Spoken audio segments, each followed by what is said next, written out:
overnight, Iran is making a massive claim that could reshape global perception of power in the Gulf.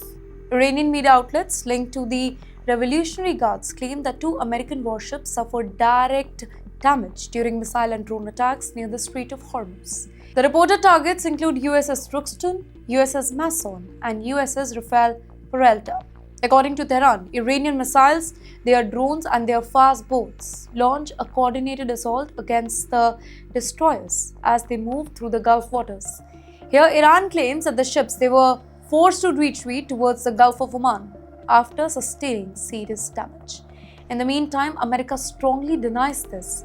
Washington insists that no US naval vessel was successfully hit. In fact, Pentagon-linked officials claim that American defense system intercepted the incoming threat before they could even reach or cause any serious destruction here. But here is what makes the whole situation so important. Even the US admitted Iranian forces launched what it described as a fierce and sustained assault. Now, that wording, that really matters, right? Because governments choose military language very carefully.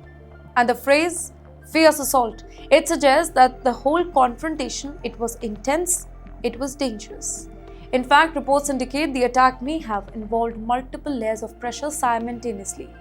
Drones approaching from one direction, fast boats attempting very aggressive maneuvers, missiles launched from coastal areas, electronic warfare system possibly trying to disrupt radar and communication.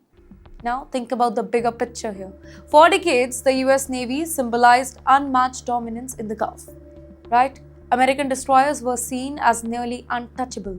Massive radar system, advanced missile defense, sophisticated electronic warfare, and nuclear-powered carrier group. But Iran has spent years developing a different type of warfare strategy. Cheap drones, fast swam boats, anti-ship missiles, coastal launch system, and underground missile facilities. Here, Iran knows that it cannot overpower America, of course. So instead, it tries to create fear and uncertainty.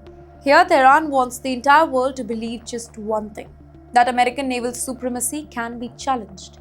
Even rumors of damaged destroyers, it can impact global psychology.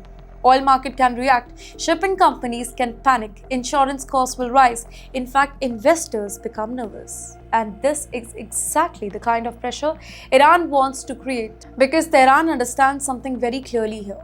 If the world begins seeing Hormuz as unsafe, then global pressure on Washington increases automatically.